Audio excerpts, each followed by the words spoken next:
कई बार एक अमृत जैसी चीज़ जो पौष्टिक है वो आपके लिए जहर बन सकती है और कई बार जहर आपका ज़िंदगी बचा सकती है। इसी प्रकार से जो हम भोजन करते हैं या खाने पीने की चीज़ें हैं, जो फ़ायदे की चीज़ें हैं वो भी नुकसान कर सकती है। उनका ज्ञान होना ज़रूरी है कि किस चीज़ के साथ हम लेते हैं, किस उम्र में हम इसको खाते हैं या किस उम्र में हम इसको छोड़कर बैठ जाते हैं और कितनी मात्रा में हम इसको लेते हैं, किस चीज़ के साथ लिया जाता है, इस पर डिपेंड करता है हर चीज़ का। आज हम वर्णन करेंगे कि दही जहर कब बन जाती है और आप किस भ्रांति में जी रहे हैं जो गर्मी के दिनों में आप दही खा रहे हैं। आज इसके बारे में ही आप वीडियो बना रहे हैं। वीडियो करने से शुरू करने से पहले आपसे गुजारिश है कि अगर आपने मेरा चैनल सब्सक्राइब नहीं किया तो आप सब्सक्राइब कर लें, और अगर आपको मेरी वीडियो उपयोगी लगती हो तो आप इसे लाइक करें और अपने दोस्तों में शेयर ज़रूर करें। अगर आपको लाइक नहीं है तो आप डिसलाइक भी कर सकते हैं। वीडियो शुरू करते हैं कि दही गर्मी में जहर कब बनती है और क्यों बनती है, कैसे बनती है। जिस चीज़ के लाभ होते हैं उस चीज़ की हानियाँ भी बहुत होती हैं। अब पहले तो हम बताते हैं कि दही के लाभ क्या हैं और उसके बाद बताएंगे कि दही आपके लिए जहर क्यों बन जाता है। दही खा करके जब हम किसी कार्य को शुरू करते हैं तो उसको शुभ माना जाता है कि ये कार्य होगा, और इसका मतलब है कि दही को सवेरे खाने से आपके लिए लाभप्रद है, आपके कार्यों के लिए, आपके स्वास्थ्य के लिए लाभप्रद है। गर्मियों में लोग बाग दही खाते हैं और मज़ा लेते हैं। गर्मियों में दही हाइड्रेट करता है और शरीर को थोड़ा सा ठंडक महसूस होती है।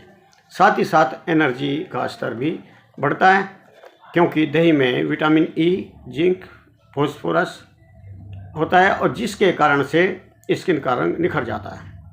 गर्मियों में रोज़ अगर सवेरे दही खाते हैं दोपहर तक, क्या आपकी कई समस्याओं का समाधान होता है, लेकिन कई समस्याएं खड़ी हो जाती हैं। पाचन का कहते हैं कि पाचन का सुधार होता है, लेकिन मैं बार बार लेकिन कहूँगा कि ये गर्मियों में ये समस्या खड़ी कर सकती है आपके लिए। दही में कैल्शियम है, बोलते हैं कि कैल्शियम से दांत, हड्डी और ये सब मजबूत होते हैं। प्रोबायोटिक है, पेट को ठीक रखता है। Vitamin A, vitamin B12, vitamin B6, protein इसमें भरे पड़े होते हैं। इम्यूनिटी बढ़ाती हैं। लेकिन अब आयुर्वेद के हिसाब से जाने और आप तजर्बा लेकर देख सकते हैं कि दही आपके लिए गर्मी के दिनों में अच्छी है या बुरी है।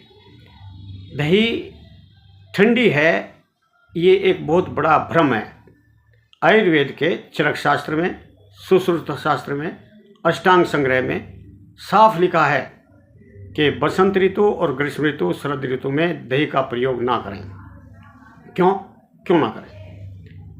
यह उष्ण है और पचने में भारी है। ये वात को शांत करती है और कफ को और पित्त को वृद्धि करती है, यानी कि पित्त और कफ बढ़ाती है। अब बसंत में कफ कुपित होता है और उस टाइम अगर आप दही लेंगे तो कुपित दही कफ को और कफ बढ़ा देगा, यानी कि बीमार को ठीक करने की बजाय और ज़्यादा बीमारी बढ़ा देंगे। ग्रीष्म ऋतु में गर्मी वैसे ही बहुत पड़ी है तो ये गर्म है। आप गांठ बांध लें कि दही का ये भ्रम निकाल दें कि दही ठंडी है, दही उष्ण है। कई लोग तेजाब होता है, एसिडिटी बनती है और ठंडी दही पीते हैं, कहते हैं ठंडी मिल गई। डॉक्टर लोग हमारे जो भाई हैं, कई लोग बोल देते हैं कि हाँ ठंडी दही पी लिया करो, लेकिन बाद में जब पित्त को की वृद्धि करेगा उष्ण गुण के कारण तो वो अल्सर तक बन सकता है। लास्ट में फिर ऑपरेशन तक का कराते हैं। तो दही ना लें, उसकी जगह आप छाछ ले सकते हैं।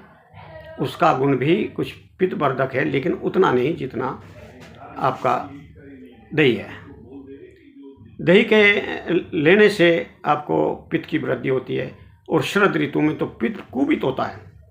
बसंत में कफ कुपित होता है, शरद में पित्त कुपित होता है और गर्मियों में गर्म गुण के कारण पित्त बढ़ता है, गर्मी बढ़ती है। तो इसलिए आप बसंत ऋतु में, ग्रीष्म ऋतु में और शरद ऋतु में आप दही का इस्तेमाल ना करें। उसकी जगह अगर ज़रूरी है तो आप अपने चिकित्सक से सलाह करें कि किस चीज़ को ले, क्योंकि दही अकेली नहीं खाई जाती।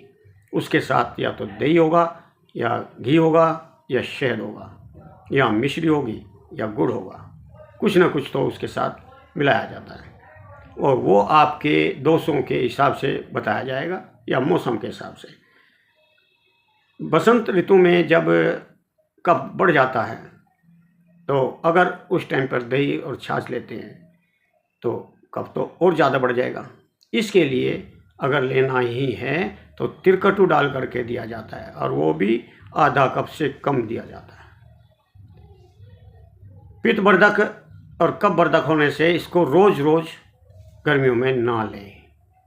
अगर कोई आदत से लाचार है तो वो रोज़ ना लें और आधा कप से ही कम रखें। आप थोड़ा पानी मिलाकर रखें, मीठे के साथ लें। मोटापा है तो बिल्कुल त्याग दें। अगर आपको के खाल के रोग हैं तो बिल्कुल त्याग दें, क्योंकि पित्त कुपित होकर के आपकी त्वचा का नाश कर देंगे, बड़े बड़े रोग हो जाएंगे। अगर आप दही में नमक मिला करके लेते हैं तो उसके सारे बैक्टीरिया ख़त्म हो जाते हैं और हानि ही होती है, उसकी गर्मी ही होती है। उससे आप खांड, बूरा, मिश्री मिला करके देने से दही का लाभ लिया जा सकता है।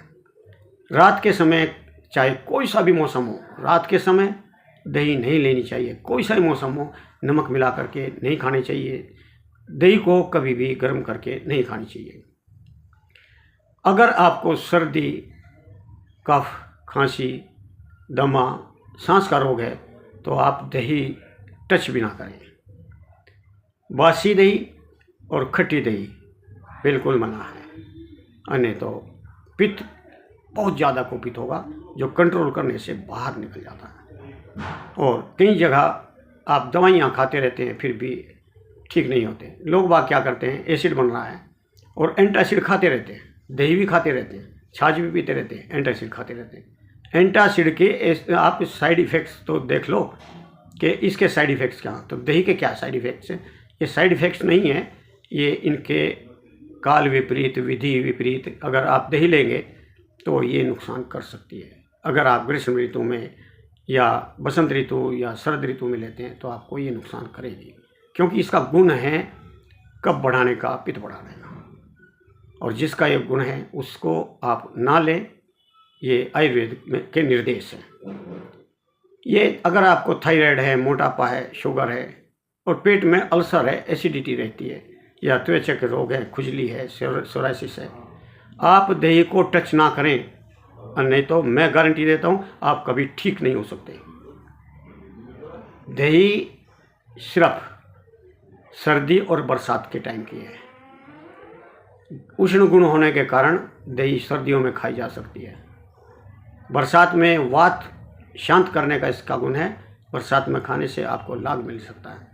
अगर विधि विपरीत अगर आप लेते हैं, आप रात को लेते हैं, नमक मिला करके खाते हैं, अकेली दही लेते हैं या जो रोग मैंने बताए उनमें आप दही खाते हैं तो आपको ज्वर हो सकता है, रक्तपित्त हो सकता है, यानी कि नाक से, आँख से, मुंह से, कहीं से भी खून आ सकता है। स्किन डिजीज़ 4 गुना हो सकते हैं, या नहीं है आपको स्किन डिजीज़ तो बन सकते हैं। दाद, खाज, खुजली कुछ भी हो सकता है।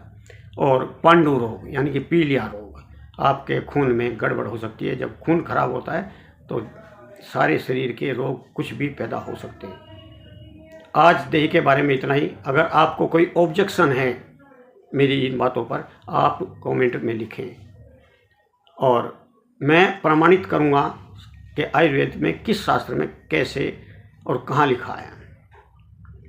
धन्यवाद। उम्मीद करता हूँ आपको मेरी ये वीडियो पसंद आई होगी।